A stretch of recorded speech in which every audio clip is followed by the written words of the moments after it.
Na-spotted naman sa Alden Richards nang dumugi ng van sa isang mall sa Malolos, Bulacan. Nang magbenta ng ticket ng movie nila ni Julia Montes na 5 Break-Ups and a Romance. Ayan, I was there. Ako po nag-picture-picture niyan, in fairness, nag-video-video pala rather.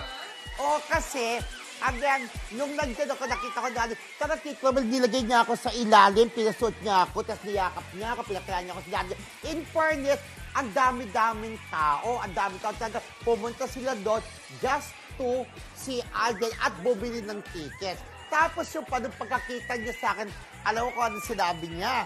Nanonood siya ng Marisol Academy.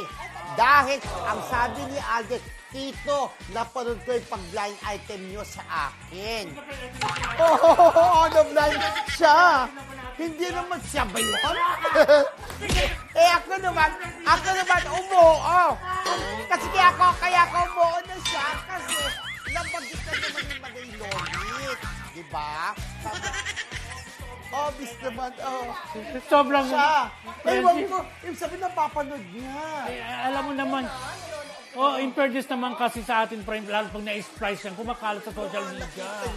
Diba? Tapos sabi ko, nga pa, gusto mo bang magtrabaho din at kulam-kulam sa gaming ka? Oo, gusto ko. Magbibigyan daw ng chance. Ayan, sinulat mo sa Banti Tonight ngayon. Dapat po sa Banti Tonight yung sinabi ni Alden Richards sa pinagkagulo sa Malolos, Bulacan. Sinundan mo talaga si Alden sa Malolos, kasi pag-check ko si Teng, andyan yung mga pamangkin ko, kapapakilala ko si Alden. Ang ginawa ko, nahiya yung babae, tinawagan ko, Alden, congrats mo ito, na ng SK chairwoman. Hi, congratulations, sabi ni Alden. Kaya tuwan-tuwa, kinilig siya. Pero alam mo, ito napansin ko, nakita ko sa Instagram ni Alden parang may Zoom meeting friendship na nandun yung mga executive ng GMA. Diba? Parang nag-meeting na sila. Pero sana nga, na-alarma? Kung nagawa po ng GMA na pagsabay, itong si Joshua at si Gabby, si Papa Chet, at saka apat sila doon. Tapos, nagawa rin nilang pagsamahin meron pa balita po na yung babae, si Barbie Fortesa, gagawa rin ng serye na kaparte ng leading man ng ABS-CBN. Movie yun. Movie yun. Why not Alden? Na alam naman Star natin Cinema si Alden ay sikat na sikat. At pwede yung partner din sa ABS-CBN. Marami ko. ko. At pwede rin siyang gawa ng movie sa Star Cinema na gaya ng ginawa nila kay Ding Dong at Marian. Hindi, nagawa na siya doon kay Catherine. Pero pwede ulit sundan. Pero kung serye talaga, parang kakaiba naman kung halimbawang magamit ni Alden yung grupo ng Dreamscape, mga gano'n, na mahusay, di ba? Di ba yung konsepto? At mga script nila, gaganda, di ba? In fairness. Sa akin, nasa palagay ko. Unbreak My Heart, di ba? Ang ganda-ganda ng istorya. Parang click si Alden tsaka si Kim Chu. Kasi parang ang bagay. Pwede rin.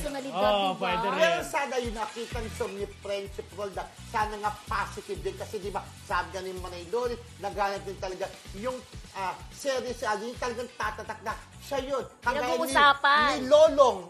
Lolong ba yun? In fairness yung Lolong kay Roro, tumatatak kay Roro. Alam mo siya, Lolong siya. Kaya nasundan, di ba? Hindi naman naman sinasabi hindi magaganda. Magaganda rin naman ang serie binibigay kay Alden. Kaya rin siguro yung nararamdaman niya, hindi namin sinasabi siya mismo, siguro yung mga nakakapanood na mas bongga pa rin kaya serie siguro ang dapat ibigay. Nagagawin naman yung Gemmy 7 kasi price possession naman nila si Alden. Big star nila yan eh. Kaya nga may meeting agad, di ba? At hindi nila pakakawalan si Alden. I'm sure. At si Alden naman, mabait na bata, marunong tumulong ng utang na loob. Professional. Professional siya.